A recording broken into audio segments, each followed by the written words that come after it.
Ever wonder why armies didn't just quietly sneak up on their enemies? Turns out being loud was actually the smart move. From Viking horns to Aztec death whistles, history's smartest generals knew something we forgot. Fear hits harder than any sword. Let's talk about the Gjallarhorn, the Viking horn that made enemy knights wish they'd picked a different career. When these bad boys echoed across the battlefield, it wasn't just making noise, it was playing mind games.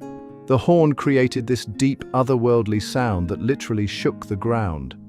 Vikings would blast these things before charging in, and suddenly those brave knights weren't feeling so brave anymore. The sound was so intense it messed with people's inner ear balance, making them dizzy and disoriented. Imagine trying to fight while feeling like you're on a roller coaster.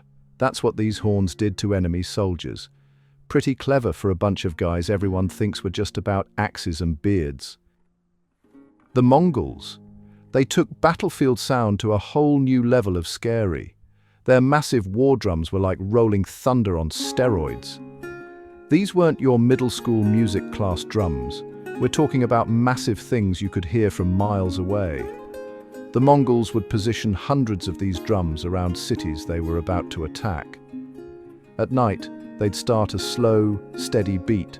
Boom, boom, boom. The sound would echo off city walls, making it impossible to tell how many warriors were out there. People inside couldn't sleep, couldn't think straight, couldn't figure out where the real attack would come from. By the time the actual battle started, many defenders were already complete wrecks. The Mongols basically invented psychological warfare with a beat drop. Let's switch gears to Scotland, where they turned their party music into a weapon of war. The bagpipes might sound like an angry cat orchestra to some people today, but on a medieval battlefield, pure nightmare fuel. These pipes could blast out 120 decibels. That's as loud as a jet engine. The British Army actually classified bagpipes as a weapon of war until 1996. No kidding. The sound carried for miles across the Highland valleys, making a handful of pipers sound like a massive army. The pipes' wailing created this wall of sound that would bounce off mountains and hills, completely confusing enemies about where the Scots were attacking from. The psychological impact was so intense that English commanders would specifically target pipers first. They knew that silencing the pipes was as important as taking out archers. Here's where it gets really wild. Our brains are hardwired to freak out at certain sounds, and ancient warriors knew this instinctively. When you hear frequencies between 2-5 kHz, your brain goes into instant panic mode. Why? Because that's the same frequency range as a baby crying or a person screaming. These battle sounds hit those exact frequencies, triggering an instant stress response in our bodies. Your heart rate jumps, your muscles tense up, and your brain floods with cortisol, the stress hormone. It's like someone hitting your brain's panic button with a sledgehammer. Ancient warriors basically hacked our evolutionary code thousands of years before we even knew what evolution was. The Romans weren't just about fancy armor and straight roads. They were masters of musical warfare too. Their secret weapon, the cornu, this massive curved trumpet that looked like a giant metal G. These things were wild, about 10 feet of brass tubing wrapped around the player's body, ending in a bell the size of a dinner plate. But here's the genius part. Each cornu had its own distinct pitch, letting commanders control different units with specific sound signals.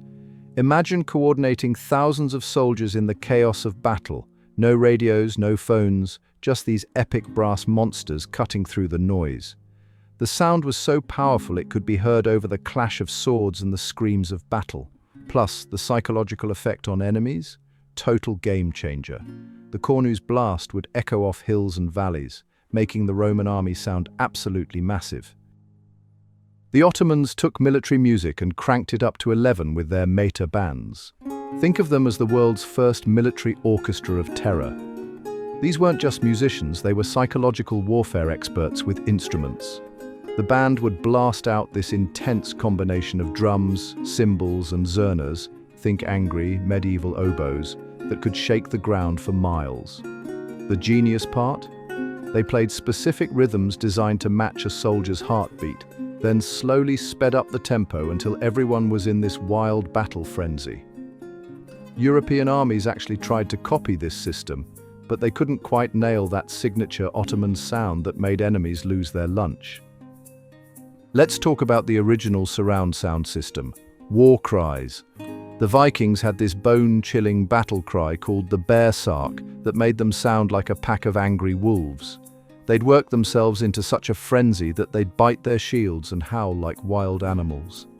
Meanwhile, across the world, the Maori warriors perfected the haka, a synchronized performance of stomping, shouting, and tongue-poking that still gives people goosebumps today. These weren't just random screams, they were carefully crafted psychological weapons. The synchronization of hundreds of voices created this wall of sound that would mess with enemies' heads. It's like being at a metal concert, except instead of headbanging, you're about to fight for your life. Okay, hold on to your headphones because we're about to meet history's creepiest musical instrument, the Aztec death whistle. Imagine a sound that's like 1,000 screaming zombies mixed with a horror movie soundtrack. That's what these skull-shaped clay whistles produced. When hundreds of Aztec warriors blew these things at once, it created this mind-melting wall of screams that would freeze enemies in their tracks. Scientists tested these whistles in labs and found they hit around 125 decibels, as loud as a jet engine. Some Spanish conquistadors actually wrote in their diaries about hearing these terrifying sounds in the jungle at night. Talk about nightmare fuel. The Chinese took drumming to a whole new level of epic. During the Han Dynasty, they'd roll up with these massive drum formations. We're talking 1,000 drums playing at once. The sound was so overwhelming it could make your bones rattle from a mile away. They'd arrange these drums in perfect circles, creating sound waves that would literally disorient enemy troops. The coolest part? Each drum corps had their own secret rhythm patterns. When commanders wanted to launch a surprise attack, they'd use specific drum beats to signal different units, like Morse code, but way more dramatic. Enemy armies would hear this thunderous wall of sound, but have no clue what was coming their way. Talk about turning up the volume on warfare. Let me tell you about some of the most epic noise-powered victories in medieval history. At the Battle of Murat in 1476, the Swiss army used their horns to fake out the Burgundians. They blasted their horns from 3 different valleys, making Charles the Bold think he was surrounded by a massive army. Spoiler alert, he wasn't. Then there's the Battle of Hattin in 1187, where Saladin's army used drums to spook the Crusader horses so badly they threw off their heavily armored knights. The knights were basically fancy tin cans rolling down a hill.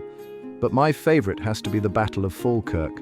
The Scottish bagpipes were so effective that Edward IV called them instruments of war, and ordered his archers to target the pipers first. Thanks for joining me on this loud journey through history's most epic sound weapons. If you enjoyed this sonic adventure, smash that like button, hit subscribe, and share it with your history-loving friends. Let's make some noise in the comments below.